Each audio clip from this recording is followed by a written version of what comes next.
बोलबम जाए के तो कहले तैयारी। चल भी किए हर हर महादेव। ले आइले छौड़ा रे गाड़ी सफारी, बोलबम जाए के तो कहले तैयारी। तब की तब बोले हमरा लाके के तो किन देबे सुगा रे। देव घर चले सुगा के किन देबो लुगा के। सही की रे। तब की देव घर चले सुगा के तोर किन देबो लुगा के। अरे ठीक बा चल चल।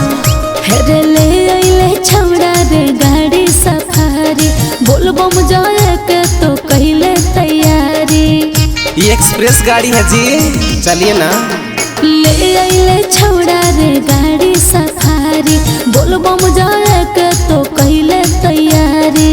बैठ गे बोले हमरा लेके के तो किन देबे सुगा रे।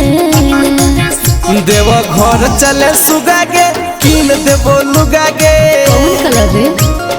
गेरुआ कलर। बाबा धाम चले सुगा के तोर किन देबो लुगा के। साचो हाँ गे किन देबो लुगा के।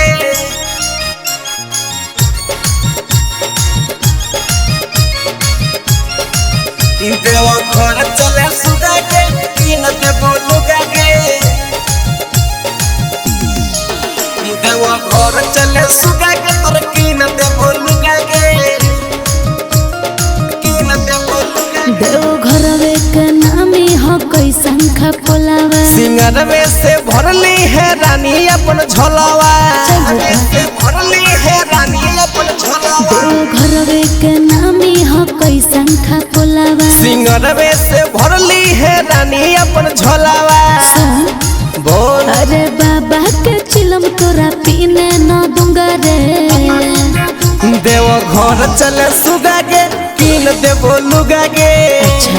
हाँ गे किन देबो लुगा। देव घर चले सुगा के तोर किन देबो लुगा के। किन देबो लुगा के।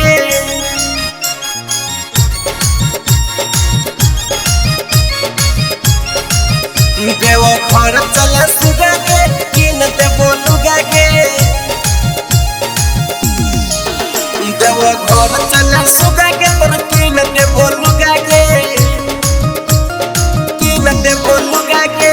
चललो ना जाहे कांवर हो कोई भारी। कृपा बनई तो भोले त्रिपुरारी। हरे हरे सुन बोल हेरे चललो ना जाहे कांवर हो कोई भारी। कृपा बनई तो भोले त्रिपुरारी। सुन बोल भोले बाबा के दर्शन तोरे संग करूंगा रे। ओहो देव घर चले सुगा के किन देबो लुगा के। अरे चल देव घर चले सुगा के तोर किन देबो लुगा के। अरे किन दी है। और सुन साथ में चूड़ियों भी ले देबो।